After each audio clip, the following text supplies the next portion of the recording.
আসসালামু আলাইকুম রহমতুল্লাহ। আপনারা এই মুহূর্তে যে দৃশ্যটি দেখছেন এটি হচ্ছে ইব্রাহিম খলিল রোড কবুতর চত্বরের পাশেই মক্কা থেকে দেখাচ্ছে আপনাদেরকে এই দৃশ্য।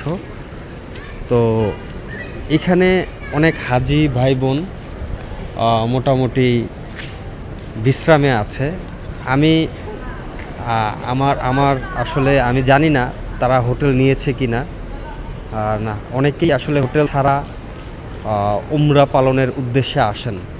তো সেই বিষয়টা আসলে আপনারা কিভাবে দেখেন আমি জানি না। এই যে দেখেন লাগেজ এখানে, তারপরে হচ্ছে অনেকেই এটা তো শুধু একটা জায়গার দৃশ্য, অনেকেই অনেক জায়গায় ভাবে রাত কাটান, থাকার চেষ্টা করেন। তো এই বিষয়ে আপনার কেমন লাগলো জানাতে পারেন। থাকার পক্ষে আমি নই, এভাবে থাকা কষ্ট হবে, আর কষ্ট করে ইবাদত করতে হবে ঠিক, এটা আল্লাহর সন্তুষ্টি।